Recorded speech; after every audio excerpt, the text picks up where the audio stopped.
The 2024 series Mary and George tells the story of George Villiers, Duke of Buckingham, and his rise to power as the gay lover of King James I of England. But before him, there was Robert Carr, Earl of Somerset, who would do anything to keep George out of the king's bed. Welcome to my channel, where I bring you the real and true history behind your favorite TV shows and movies. In this video, I'll explain who Carr was, how he rose to power as the king's favorite, and, spoiler alert, the dramatic events that led to his downfall that created just the opening George Villiers was waiting for. Let's get started. Robert Carr was born in 1587. His parents were Scots, using the Scottish pronunciation of Kerr, but in the English royal court he was known as Robert Carr, and then was referenced as Somerset when King James I awarded him the title of first Earl of Somerset in 1613. Like other young men of his era seeking advancement, Carr spent time in France to learn languages, refined manners, and to gain exposure to court culture. Sir John Harington, a well-known English nobleman, writer, and courtier at the court of King James at the same time as Carr, described him as straight-limbed, well-favored, strong-shouldered, and smooth-faced.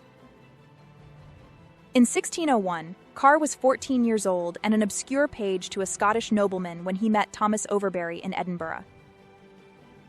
Overbury was an Englishman 6 years Carr's senior, who had already found favor with Robert Cecil, first Earl of Salisbury, for his accomplished mind and good manners.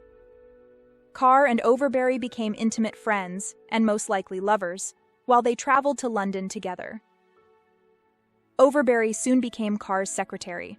When Carr embarked on his career at court, Overbury became mentor, secretary, and political advisor to the increasingly charismatic Carr.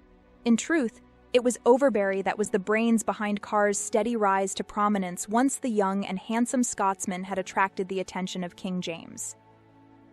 Accompanied by Overbury, Robert Carr reached the English royal court in 1607.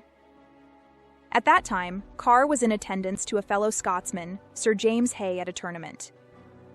During the tournament, Carr was thrown by his horse and suffered a broken leg. King James took notice of the handsome young man and insisted that he be cared for by the royal physicians. From that point forward, the king took a personal interest in Carr's recuperation. He visited him frequently and quickly became infatuated with the young man. He began teaching his protégé Latin and spending a significant amount of time with him. Upon Carr's recovery, James appointed him as a gentleman of the bedchamber and openly demonstrated his affection for Carr. James strolled around the court, leaning on the younger man's arm, making no effort to hide that Carr was now his personal favorite. Over the next 3 years, Carr was showered with grants and favors. But not everyone at court was happy about this new courtier. The king's wife, Queen Anne, and his firstborn son and heir apparent, Prince Henry, both took a dislike to Carr. Henry was against his father's love of men, largely due to his deeply held Protestant religious beliefs against homosexuality, as well as the fact that James devoted his entire attention to Carr, saying he loved him above all men living. Regardless, Prince Henry's disapproval of James's affection towards Carr was silenced when Henry died suddenly at the age of 18 in November of 1612. It was a devastating personal blow to both James and Anne. Yet the memory of his son's disapproval did nothing to diminish James's affection for Carr. By 1610, Parliament had begun showing signs of attacking the king's Scottish favorites, including Robert Carr.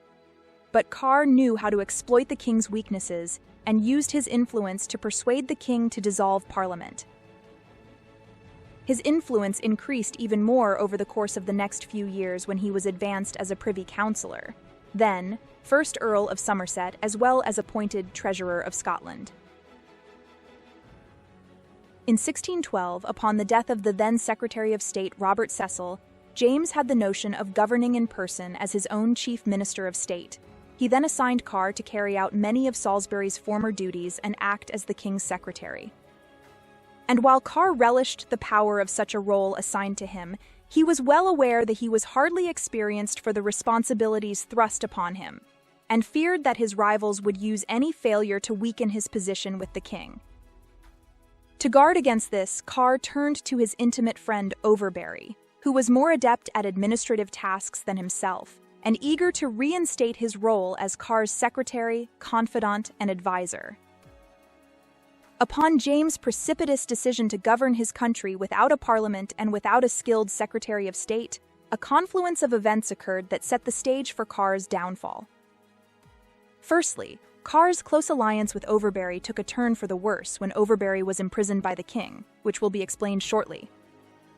Secondly, James's decision created a vacuum whereby factions formed within the government. Noblemen such as Thomas Howard, 1st Earl of Suffolk, and various members of the Howard family, along with other noble families, took control of much of the government and its patronage.